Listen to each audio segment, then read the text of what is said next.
Hello everyone, my name is Kelly Hoppenjans. I'm a singer-songwriter and music producer, and today I'm going to talk to you about how to produce your own music in GarageBand.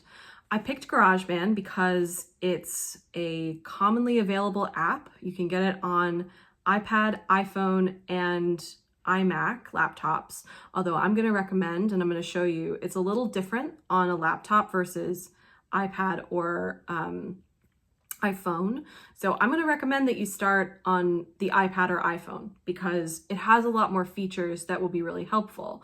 It has a lot of features that they're called smart music or smart guitar, smart fill in the blank, and they suggest things for you. They kind of help you make the music as you go. So that's why I'm doing GarageBand. However, I know that not everyone has access to Apple products. So I want to recommend another great, we call these digital audio workstations. That's what GarageBand is. It is a program called a digital audio workstation, or a DAW. I want to recommend another great DAW, which is BandLab. BandLab is free online and it works in a very similar way to GarageBand. So hopefully with this video, I'll give you some tips to get started in GarageBand, but if you don't have access to it, hopefully it will also help you figure out something like BandLab that might be a little more accessible to you. So all you will need to get started in GarageBand, you will need, of course, an iPhone or an iPad, and I've got my iPad here. And you will also need some headphones. I would strongly recommend that you use wired headphones, not wireless, not Bluetooth style headphones, because there will be a lag if you're using a Bluetooth device. So I highly recommend something that you can literally plug in to your device. So here we go. We're going to get started. So we're going to open up GarageBand. It is this orange icon with the white guitar in it towards the left side of my screen that you see here. You're going to tap on that to open it. Often when you open it up, you will see a page that has your recent projects on it, a files page. So if you see that, what you want to do is go up to the top in the center. There is a plus sign that will let you create a new project. And that will take you into this view that's got this rotating selection of instruments. So you can see a drummer there, you can see external, you can add other things, a sound library, there's a keyboard, drums, amp, and voice. I want to take us to the guitar. You see a few options underneath this: smart guitar, notes, scales, more sounds. If you just tap on guitar in the middle, it will take you to this screen. So it's set on acoustic, but if you can see that in the top left, and if you tap on that, you can change it to some different sounds. I'm going to try this classic clean and we'll see what happens with that. So with this display, you've got chords lined up here and you've got guitar strings. With this, you have a lot of options. You can press on the name of the chord, where it says E minor, and you'll get a whole chord that plays.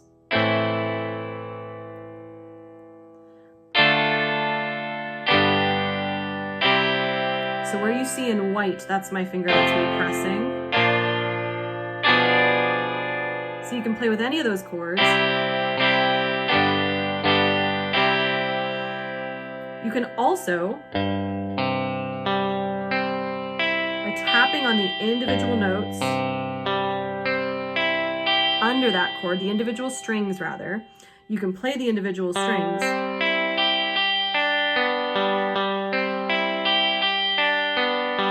get a little pattern going. This one also has some pedal options. Some of them have this. So if you come up, you see these Heavenly Chorus and Blue Echo. These are effects that you can put on your guitar sound. So if you tap, there's like a silver part that is, if it were a physical guitar pedal, it would be a switch for your foot. So you tap on that, we just turn the chorus on, and you can see it's on by the little red light beside it.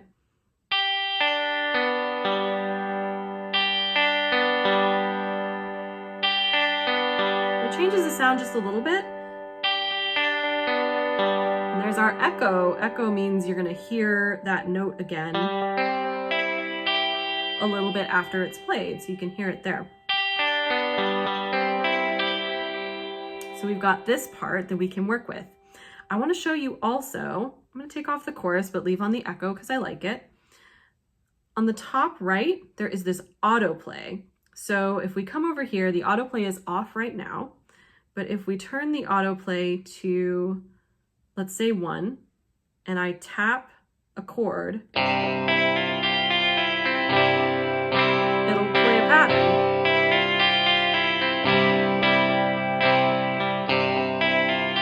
And it'll play that until I tap it again and tell it to stop. It'll play that on any chord you want.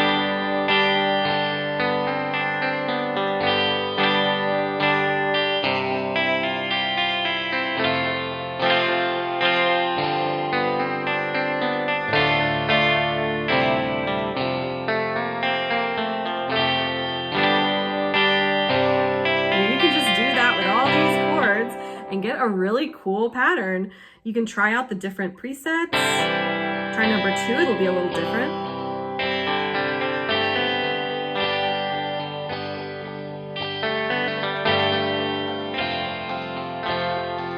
Let's see what number 3's got going on.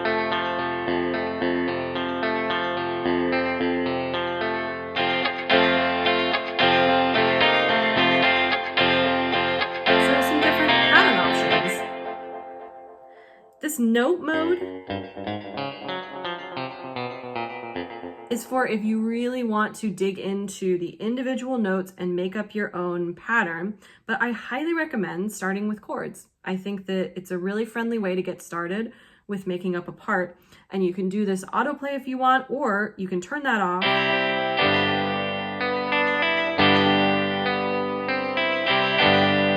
and mess with those notes and chords and come up with a part that you like. So as you're messing with this, once you're really feeling it and you come up with a part that you love, we want to record it. Our controls for recording and for lots of things are up at the top of our screen here. I'll show you this just to show you what all of these things are. The very top left is a little piece of paper. If we tap on that, that'll take us back to our songs. And so we want to get back into our session there. And then beside that, there's these squares. That'll take you back to instrument selection. That'll take you back to this rotating selection of instruments. So we're back there. There's one that looks like lines and circles to the right of that. That is some settings that you can mess with for some more effects. So we have these pedal effects, but we also have, you can adjust the track volume, you can pan it, which is kind of more of a complicated thing, but you can make it go either to the right or to the left. And you can add echo and reverb, you can add some fun things. I'm gonna recommend that you mess around with those and use your ears to determine what you like on those. That's all about what you like. And so up above that, we have our play controls and record controls. The first one is go back to the beginning. This middle one is play. And then the one all the way to the right is record. We have volume to the right of that. That's volume of how loud the playback is. So how loud you are hearing the music that you've made. So that's our volume slider here. I can turn that down, and it will also turn up and down the volume of my iPad. To the right of that is this little triangle with a line going through it. That is a metronome. Very, very important. A metronome can help you stay on beat. When it's on, when it's enabled, it will be blue. And so if I tap it, it turns white and it's not on anymore, but I want it on, so I'm leaving it blue. Next to that, there is the settings. So this is where you can decide what you want that metronome to sound like. Do you want it to be a click, a wood block? I like the wood block, so that's what I've got. Metronomes can be kind of annoying. That feels like the least annoying sound to me. They're important, but they're kind of, an annoying sound. And I have it set to count in. So before I record, give me a 1, 2, 3, 4. So I know when to start. It's going to do that for me. And it will also do visual count in. So it will have the numbers show up And I would recommend having both of those enabled so that you know when to come in. If you want to turn them off, you just tap that and it'll turn off. You can decide your tempo. You can make it any number you want, within reason, I guess. You can test the limits and see what happens. And you can also, if you're like, I have a tempo in my head, I don't know what the number is, you can tap it and it'll change the tempo. So it looks like I want about 108, so I'll leave it there. There's the time signature. The only other thing I really want to show you here is the key signature. So this will change the options of chords that you have available to you on the guitar part.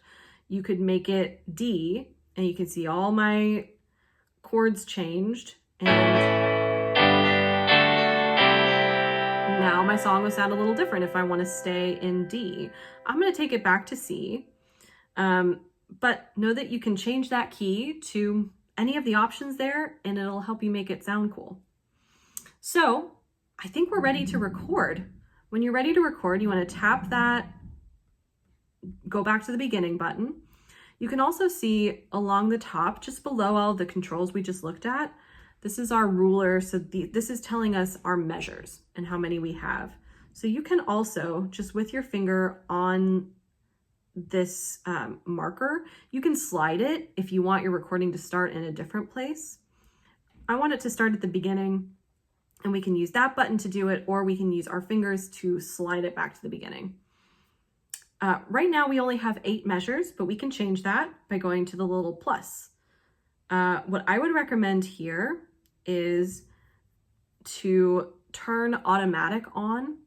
So right now it just gives us 8 bars to start with, and it will stop you after 8 bars if that's all you have on there. So I would recommend you go to automatic, and then it will record for as long as you're playing. So you don't have to manually add different sections. That'll just be there. Okay, I think we're ready to record.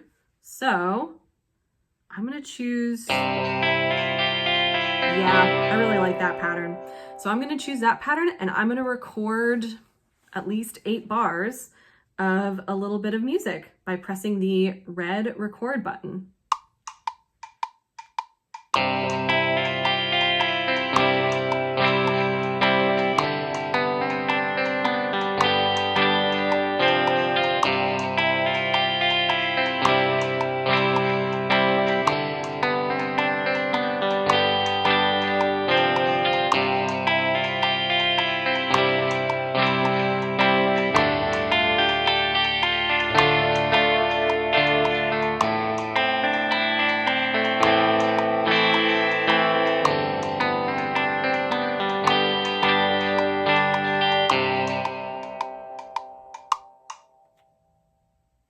Okay, I'm really happy with that. If you're not happy with what you just recorded, here's what you're gonna do. You might have noticed we just got a new button pop up on the top panel. Right next to our squares that bring us back to the instrument selection, there's now these rectangles, these colored in rectangles. We're gonna tap on that, and that brings us to edit view. So now we've got a track here that I made with the guitar. And if I'm like, I'm not so sure about this, I didn't like it that much, what we can do is we can double tap it, and we have all these options for what we can do to it. If I didn't like it, I can just say cut, and it's gone. Now, what if that was a mistake? Because it was, because I really like it. Up at the top, we also have our back button. That is to the left of the go back to the beginning button in our play controls. It's that backwards arrow. So if you made a mistake, you can always go back and tap that. Our other options here, we can copy and paste this. So if we really like this and we want to do this again, I can copy, and then I'll have to manually add some more time, won't I? So I'll add some more time, and then I can paste. And I've got another section of my song there. Another thing that you can do You can delete, like I said, delete and cut are basically the same thing. So you can copy paste. You can also loop this. So if you're like, I really like this, I want to have it happen again. Let's say we don't want to do what I just did and make a whole new section of the song. I'm going to delete it or go back. So let's say, hey, I liked that and I want it to happen again. First of all, I'm going to shorten this so that it's happening at a different spot. I want to cut it at a different spot. And to do that, you just grab the end, tap on the end and drag it. If you hold and then drag it, it will go in a zoom in so that you can really zoom in on where you want to cut that. But I'm going to cut it just there. And then I'm going to say, okay, I loved this. I want to loop it. And so now this section is going to loop as many times as we like.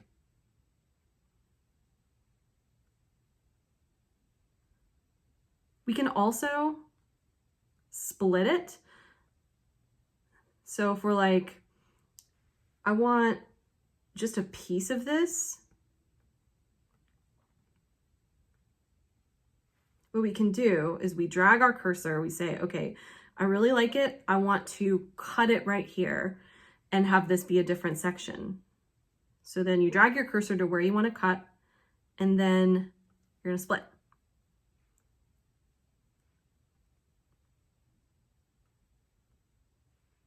I forgot that you have to drag the scissors down and then we're split.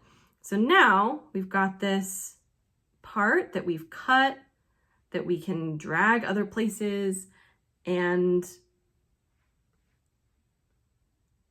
put that in a different part if we want to.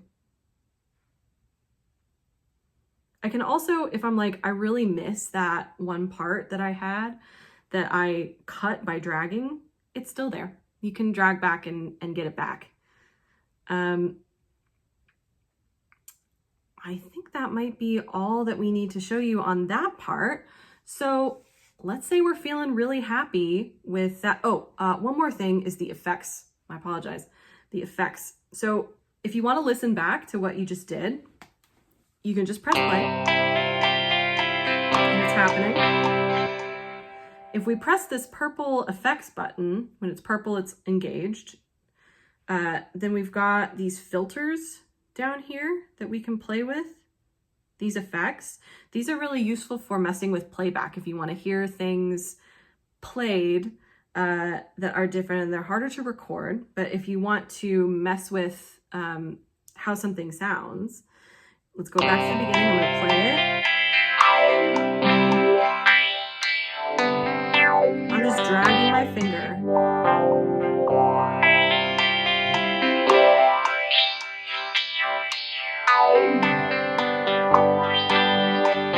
You get some really magical things that happen.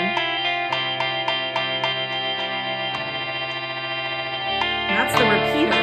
So you hear what that does, it's going to make notes repeat.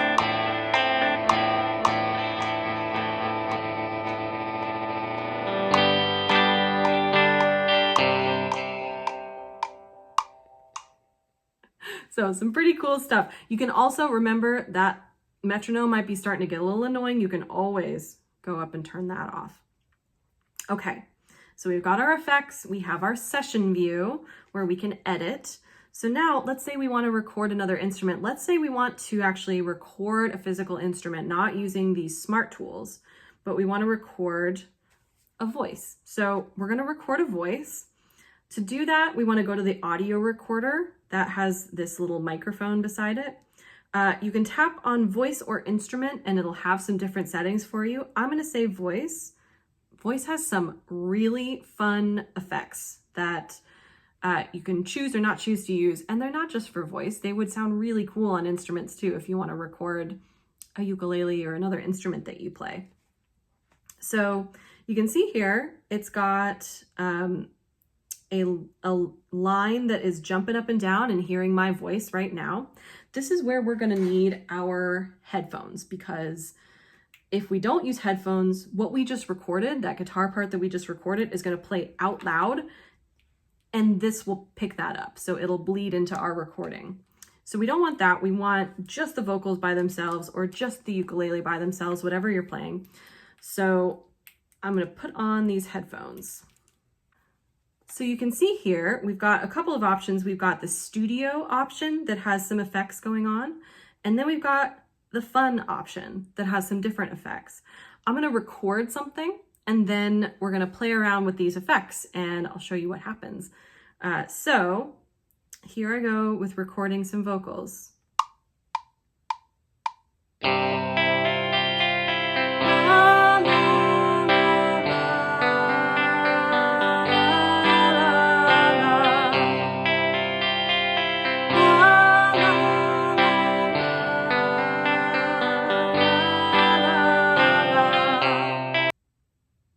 We're going to stick with that.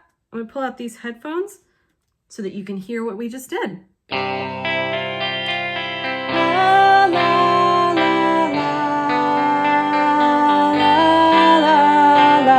just turning up the out so you hear it a little more.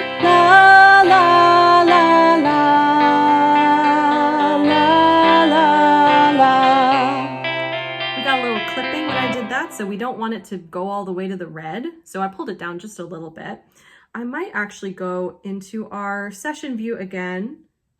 I'm going to tap on the controls up there, and I'm going to turn the guitar down just a little bit because I really want to hear the voice here. Let's make sure that feels okay. La, la, la, la, la, la. Yeah, that feels good. Okay, so we're going back into instruments.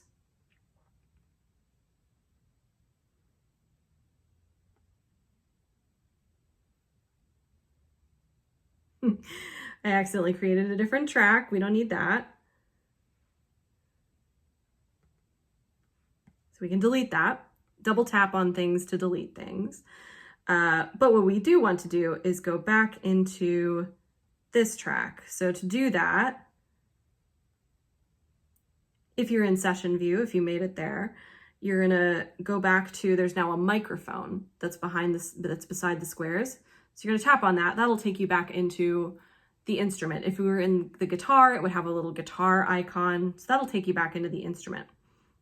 Okay, so I'm gonna play my vocals and I'm gonna mess with some of these dials, and all I am doing is just turning them whichever way so that you can hear what they do. La, la, la, la.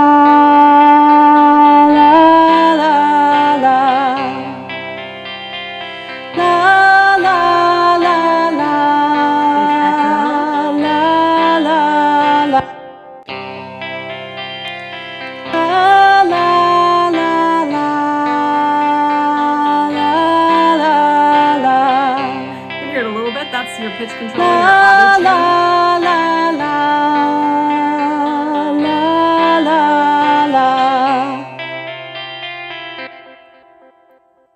And one more, the compressor. La, la, la, la. The compressor will just make the vocals boost them a little bit, or make them a little louder. La, la, la, la. So those effects are cool and all. Let's head to the fun effects. So here's what happens with these. This is the clean.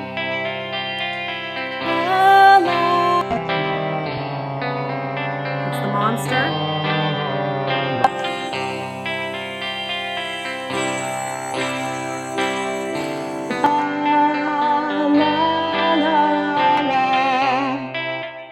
Those are so fun. So you can have a lot of fun and a lot of freedom with messing around with these different effects.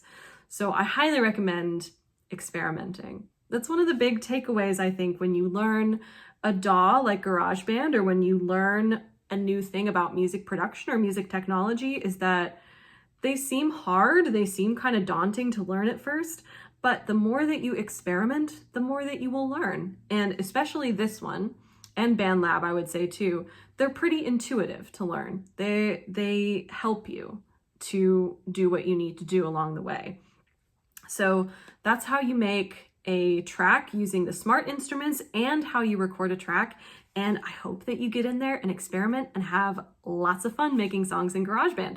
Thanks, everybody.